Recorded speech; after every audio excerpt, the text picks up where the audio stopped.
The other versions of testosterone replacement are dissolving tablets. These dissolving tablets, you just pop them in your mouth, they dissolve through your cheeks and gums and tongue and swallowing tube, and it dissolves straight into the circulation. I never want you swallowing hormones unless it's progesterone. That's the only acceptable swallowed hormone. So testosterone is not acceptable to swallow because it causes inflammation and liver issues when you swallow testosterone, increases your blood clotting risk and all that.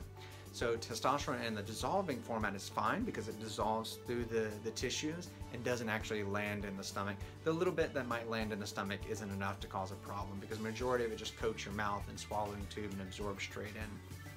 So the dissolving tablets are pretty popular for people. The biggest downside of dissolving tablets is that the levels spike right after you dissolve it, and then they kind of come down very quickly over the next 3, 4, 5 hours, and then you're pretty much at low levels to zero the rest of the day until you dissolve the next pill.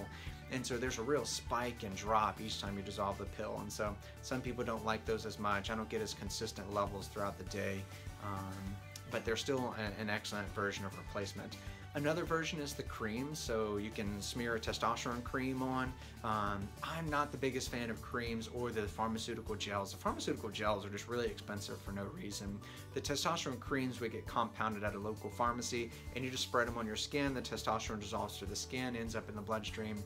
I have the most trouble keeping consistent levels with the testosterone cream. 1 month I'll be increasing it, the next month you'll be too high and I'll be decreasing it.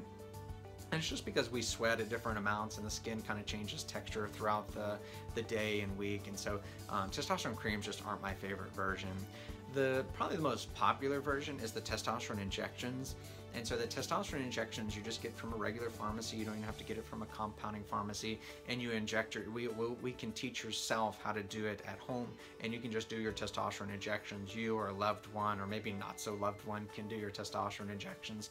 I always encourage people to do injections twice a week instead of once a week. The biggest downside with the testosterone injections is you get the spike and then downward just like the dissolving tablets, but instead you get that over 7 days because you do the injection once a week. And so you spike in 1 or 2 days and then you come down, and sometimes by day 4, 5, and 6 you're actually feeling low testosterone until your next shot.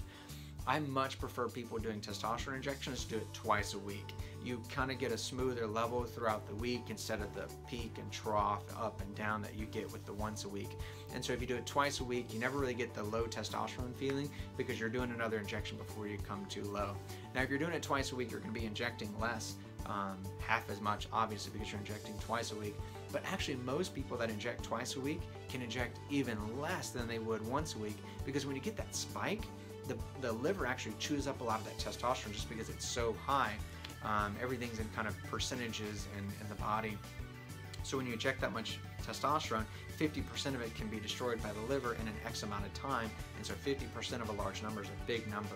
Whereas if your levels are lower and more consistent, your liver doesn't have to break down as much. There's less available for the 50%. And so I always prefer people to do twice a week injections. If you're willing to do an injection 3 times a week, that's even better, but I haven't found anyone willing to do 3 times a week injections. So those are the different methods of testosterone replacement. There's another one called Avid, which is a pharmaceutical every 10-week injection. I don't currently carry it. It's a specialty product and actually difficult and expensive to get, but I've had some success with using it in the past, so I'll certainly support anyone willing to do that. It's just a lot more insurance paperwork to get done in order to get it approved, and it's pretty expensive comparatively. All the other methods are very affordable by cash, even if insurance doesn't cover it. So don't use cost as a reason not to do testosterone replacement. So those are the different methods of testosterone replacement, the different ideas as far as symptoms and issues that go along with it. I encourage you to get your testosterone levels checked, and I encourage you to push your doctor a step further to get the free testosterone level checked. And if you can't do the free testosterone, maybe you can do the SHBG level and plug those numbers into Google. There's some calculators out there that can tell you your free testosterone. So I hope this video is helpful. Like, share, tag someone, or show it to your husband if you found it's helpful.